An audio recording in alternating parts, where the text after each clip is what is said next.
Hey, you're back with Steve and Damon on the Penny Stupid podcast. Today, my name is not going to be Steve. It's going to be, you can't stop looking at this. It's, I cut myself shaving.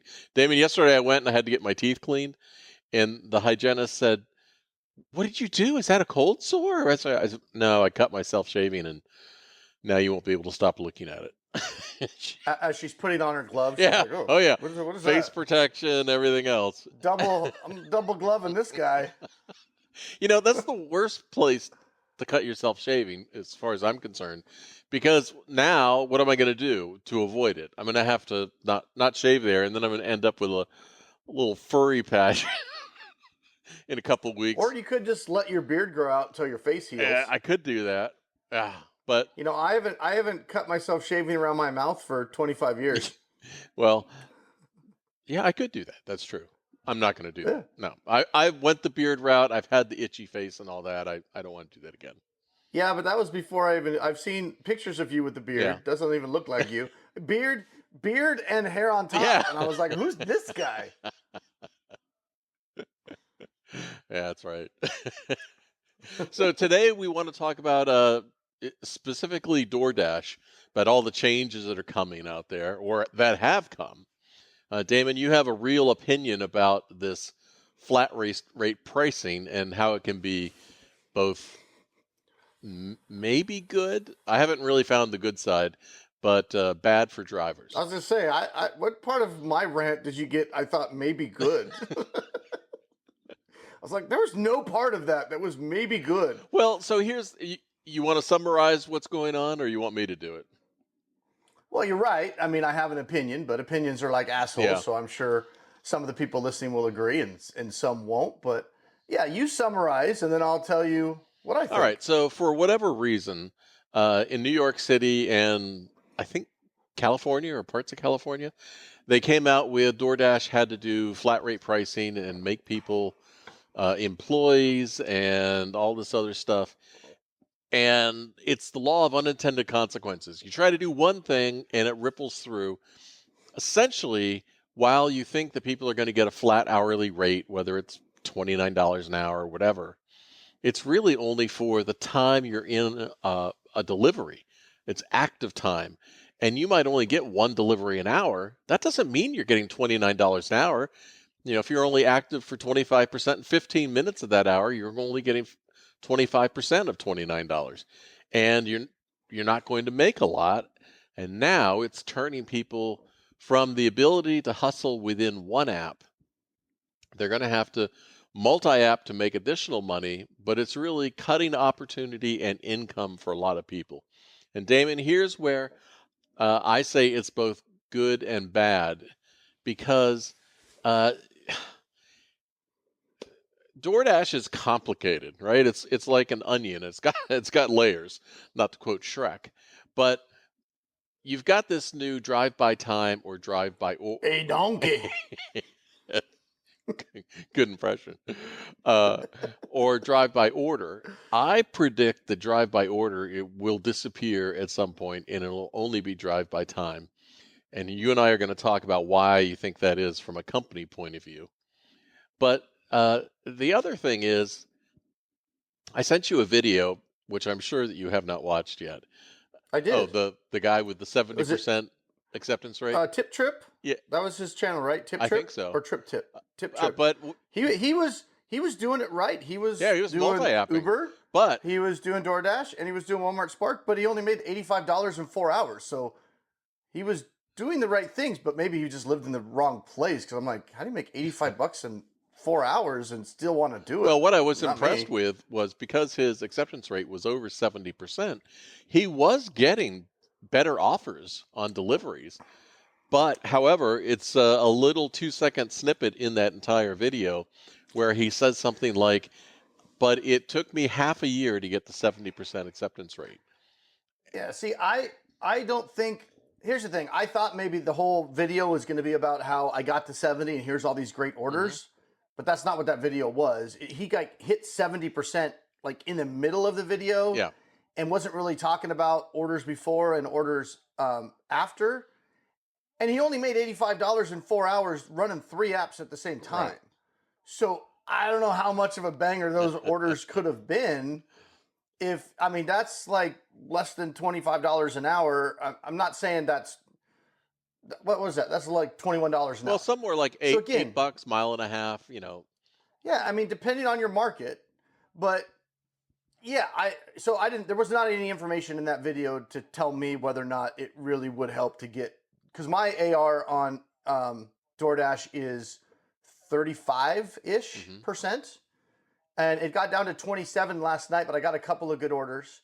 But when I'm doing DoorDash or Uber Eats and they give me trash, not only do I say no, I say fuck no Yeah. before I close it out, hoping they'll hear me through the app, like, but I had one last night. They wanted me to go 20 miles for $8. Nope. And I'm like, what? Like what? And you'd have to drive back too. Remember with DoorDash and food delivery and Walmart Spark, if you live in an area where there's a lot of residential area but no restaurants and you got to go deliver out there and it's far 10 miles, you got to drive your happy ass all the way back to get another order. So it's even if they say $10 for 10 miles and somebody goes, ooh, that's $1 a mile, I'll take it. Not if you have to drive back 10 miles to get your next order. It ain't no dollar a mile. Well, here's the thing, Damon. I think that dealing with these apps, these delivery apps, is a lot like the good old days of dealing with search engine optimization. There were people running around all over. I know Google's secret. We know how to fool Google. We know what to do. Pay us a lot of money. We'll get you listed high in Google and stuff. And the reality is, nobody had any control over that stuff. And the same thing is true here. I think the best approach moving forward is a mindset change, which is none of us have any control over what the apps are going to do. And instead of planning for the future or coming up with some sort of complex plan, I like your approach, which is just deal with it day by day, review your apps day by day, multi app day by day, and try to put together the best that you can. Because being loyal to any one of these apps, Can't do it anymore. no good. No bueno. And I was thinking about this last night because I knew we were going to do this podcast, but and we didn't really get into it yet. But we're going to be talking about the big change in New York and the powers that be getting involved and saying, oh, DoorDash is screwing over Dashers and they got to pay more and all this and all the unintended consequences that come with that. We'll get into that in a sec. But I was thinking about it last night, and as I was driving around, I got to take the Tesla into the shop before the Christmas break, so I'm not going to have my car for a week, and I'm out of state anyway. Yeah. So I'm not going to be driving at all, for a week. And so I went out last night like, oh, this is, it really is like a dopamine hit, man. It's like I want to go see how much money I can make. It's just, I don't know. It's just weird. Like some kids like video games. This kid likes to make money, I guess. Yeah. So, but I'm driving around and I'm thinking about all these different things that are going on and the changes with the apps and how you watch all these videos and this guy's pissed and this guy's pissed and they're screwing you. Of course they're screwing you. I mean, these apps were not designed. They don't sit there in their boardrooms and go, how can we make drivers rich? What can we do to make drivers make more money? They don't give a shit. You're a cog in a wheel. And I was thinking about this.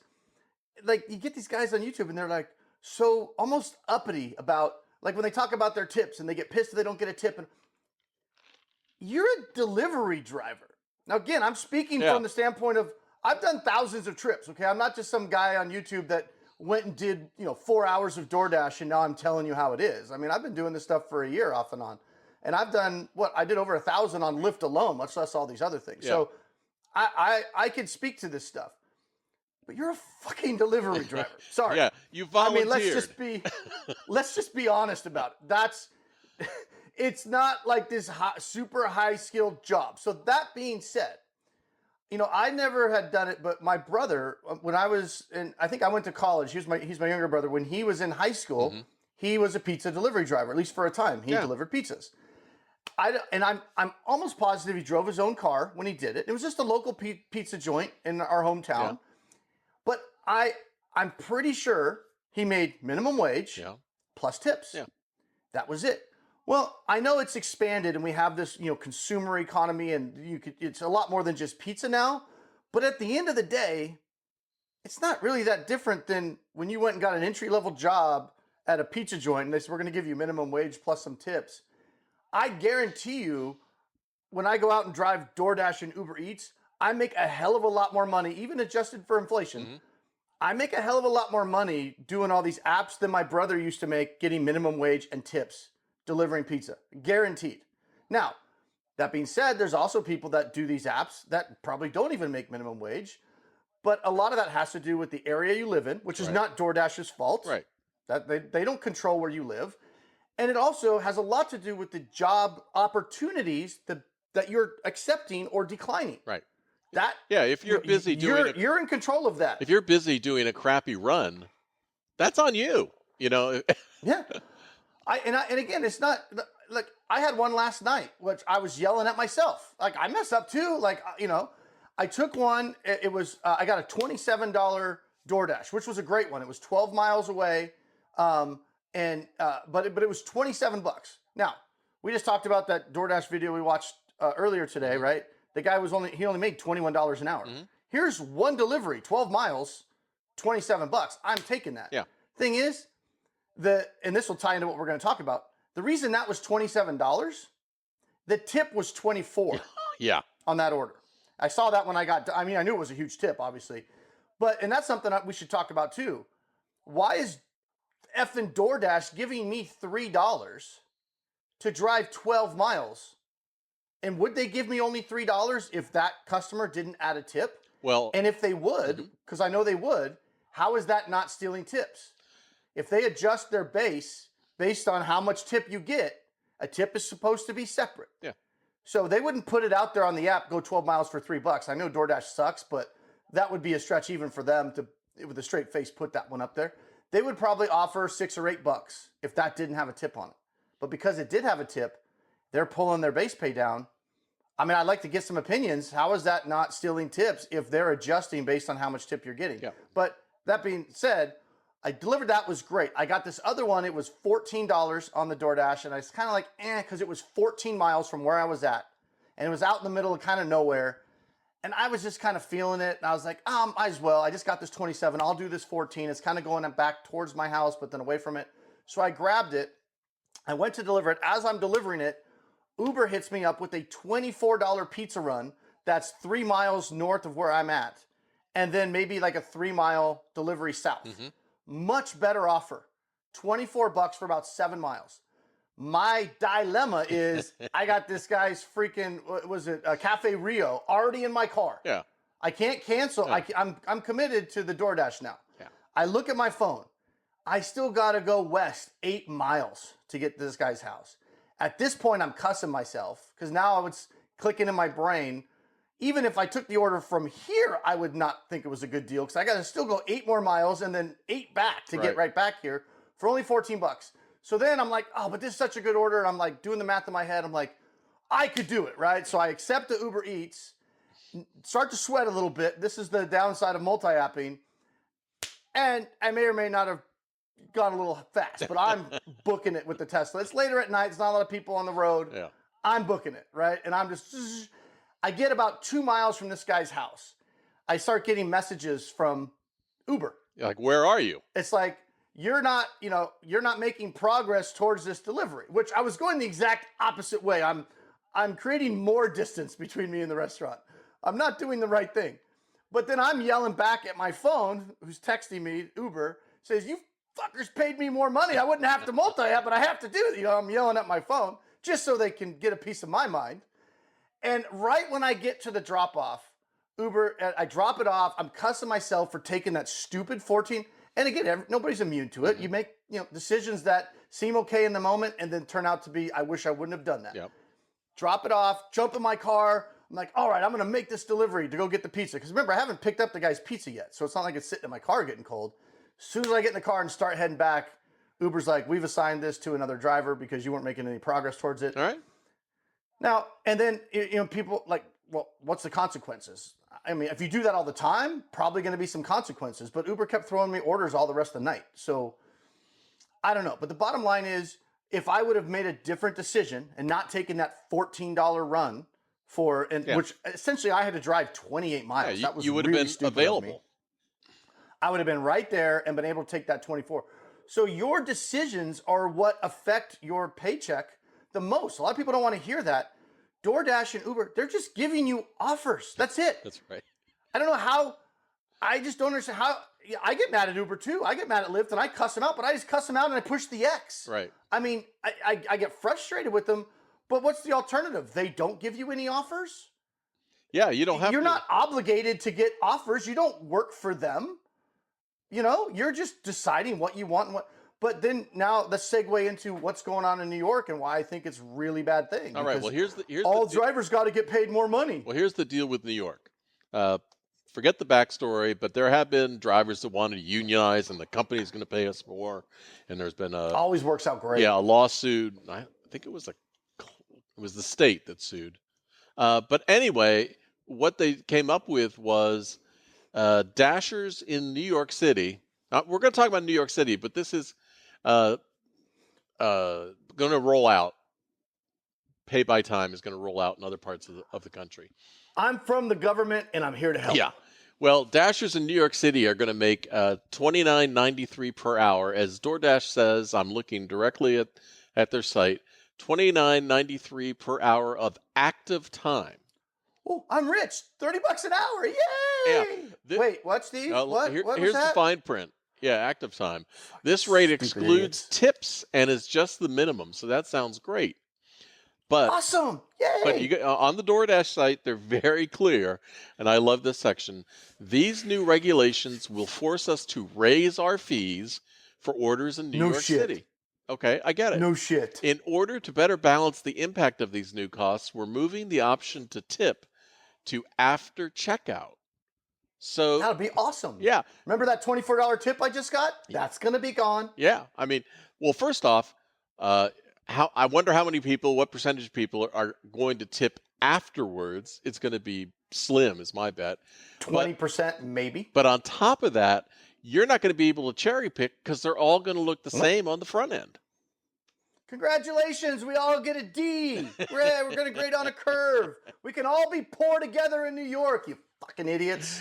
And they're also pausing the Dasher Priority Access Program. So it doesn't really matter how high your acceptance rate is because they're not going to send out higher paying offers. It's all going into a bucket. And, as far as DoorDash is concerned, they're meeting the requirement. We want more pay. Yeah. Okay, you're getting more pay. Okay, here you go. Yeah, and everybody gets screwed. So You think DoorDash is going to take it up the keister? no. No. They're just going to sit there and go, all right, how do we rearrange some shit so we comply with this? And then, take the tips away. So they're going to raise. So let's put yourself in the customer's frame of reference now, because at the end of the day, the customer is what makes this whole thing go. Right. Okay. So I'm a customer. I'm paying out the damn nose for the convenience of getting my quarter pounder delivered to me. Right. I now don't even have the option to tip. Before, it really wasn't a tip. If you really want to think about what the pre-tip was a bid for service. It was a bribe. It was a bribe. It really was. It was, I've got some excess money. This is a convenience service. I could get my happy ass into my own car and go get my Big Mac, but I want somebody else to bring it to me because I'm watching TV or I'm working or I'm hanging with my kids. I'll pay convenience, right? Now, they've learned that if you don't tip, the driver's not going to deliver your order. It's going to be cold by the time you get there. Right. So some people have gone, okay, the bigger the bribe I give the driver, I'm going to get my food fast and it's going to be hot. Yeah. And the customer can decide how much they're willing to pay to have fast, hot food. Now what DoorDash is going to do, because New York State stepped in, like all drivers, and here's the thing, they're not making $30 an hour, but the news says $30 an hour. You think the customer ordering the Big Mac knows what the fuck active time is? No. They're going to hear, I hear DoorDash drive. I'm watching the blogs, the comments, the videos. People are like, I'm going to change careers. If I have $30 an hour, I'm going to be a DoorDash driver. Customers are going to think you, as a driver, are now making $30 an hour. Right. Just forget about the fact you're driving your own car, you're paying your own gas. Forget about all that stuff. They think you're getting $30 damn an hour to deliver their freaking Happy Yeah, you Meal. don't need a You tip. think they're going to be like, after they've paid $15 as a service fee on top of the food, Right. to get, then they're later going to go and give you a tip if they think you're already making $30 an hour? What if they don't make $30 an hour? You think they're going to trip over themselves to give you a tip? No. And then, like Steve said, all the orders are going to look the same. Yeah. You're not going to be able to cherry pick. What are you going to see? $2.50 to go 10 miles? There might be a tip. Give it a shot. Well, when you're So here's what'll happen. go ahead. What? Go ahead. So here's what's going to happen. All the drivers like me that in New York, all the hustlers, all the guys that are using their brain and trying to make good decisions and figuring out the little things, and then we still make mistakes too, but all the guys that can typically make more than, essentially what it's going to come down to is about $17 in change, they say, for the overall hour, which is where the $30 per active hour comes in, because they're averaging out if you're working, about, I don't know, 50% of the time, whatever it is, 55% of the time, you're actually in an order, it'll work out to about $17 an hour. Mm-hmm. Is that what you're doing this for? The ability to just get $17 an hour? That's gross. What about your car payment? What about your gas? What about all the wear and tear on your car? That's coming off of your $17 an hour, right? Now, here's the thing. How many miles are you going to fucking drive for $17 an hour? You probably don't get to pick that anymore, do you? I don't know. No. If you're getting a guaranteed minimum rate, you think DoorDash is going to let you sit in the parking lot and decline orders that are 10 miles away? I don't know how they're going to do it, but I guarantee you there's going to be a very high threshold, 90% acceptance or something like that, because just like earn by time, they have it right now, you pretty much have to take everything. You're getting earned by time. Yeah. Hey, so you got to be active. How many miles so what if DoorDash sends you 50 fucking miles in an hour on these various orders all over the place? I'm getting my $17 an hour and I only had to drive 50 fucking miles. You morons. It's like the government gets involved because we're here to help and we're going to fix it. How did that work out with student loans, Steve? Yeah, not well. Yeah. Oh, everybody should have the opportunity to go to college. Oh, college is affordable right now? Fuck that. Hold my beer. Watch me. Everybody. Money for everybody. You get a degree. You get a degree. Oh, you need 200 grand? Here you go. Yeah, now we got a whole bunch of fucking people in debt. Because why? The government thought it'd be a good idea to give money to everybody. So is there any reason? Same thing's going to happen here. Is there any reason for people to continue to drive for DoorDash? Or should they focus Not in New York. Or should they focus on other apps and avoid drive-by time? Huh. I haven't seen any video of somebody that said drive-by time worked out better for me in the long run. No, here's what'll happen. Everybody that's used to making more than the $17 an hour will eventually quit. They'll stay and try it out, especially if they've been doing it for a while. But once they figure out I can't make what I was making before, they're going to go find something else. So all the entrepreneurial type drivers, the hustlers, they're all going to be gone. Yep. And then the drivers that were just, I don't want to say lazy drivers, but the drivers that were just like, it's fine. I just want to cruise around in my car and listen to my radio. And there's nothing wrong with that. If that's all not everybody needs to make 30 or 40 No, you know what it's going to be? right? Is the airport queue drivers. Yeah. And they're just be like, well, this is what we're doing, and they're giving me $17 an hour, and I just wait for my phone to ding, and my phone dings, I do what DoorDash tells me, and that's fine. There's certain people that works for them. Those drivers are going to stay because they're making their $17 an hour, but for me, and that's gross. Why don't you just go get a job flipping burgers at that point? Right. You can make $17 an hour at McDonald's and not put all the wear and tear. You don't even need a car. You can take the bus to McDonald's, save yourself a car payment, save yourself all the freaking gas, wear and tear on your car, and just go get a regular job if all you're interested in is making essentially minimum wage. And this is New York we're talking about. What are you going to do with $17 an hour in New York anyway? But the government's going to step in and make it fair for everybody, which all it means is DoorDash is now going to take money they used to pay the drivers that figure out ways to earn more. And now that's going to come out off of them and give it to the guys that were only making $10 an hour. Because it's got to be fair. Everybody's got to make the same. Well, Damon, we're almost out of time. So I just want to be clear that... but I'm not out of F-bombs. Well, pack them up for next time, okay? I just want to be clear that while we're pissing on DoorDash right now, it's the same concept that applies to any app company that makes these sorts of changes. And more of these changes will be coming because now other companies, if DoorDash goes primarily to drive-by time, other companies are going to find a way to compete with lower costs in order to try to win those customers. But the key here is to stay tuned and listen for Damon's advice, as he has in the past, about how to multi-app, how to maximize your earnings. And if you have an opinion about this and you think that what we've said is full of crap or you think it's spot on, you've got an opinion, put it in the comments below, will you please? We'd love to hear from you. And I'm not even mad at DoorDash. DoorDash is just reacting to what the state of New York is requiring them to do. No, I'm not mad at DoorDash. My whole point is all these do-gooders are out there, And it's like they never think about, well, what's going to happen if we actually get this passed? Yeah. Everybody's out there. We got a victory. We got a victory. No, you got a Well, big L is what you got. yeah. Let's wait 6 to 12 months. Let's see how you're liking it. All right, Damon. Till next time. See ya. Pudding? What? That's an airplane reference when he goes, pudding, and he spits all over Leslie Nielsen's face. Pudding? Peace.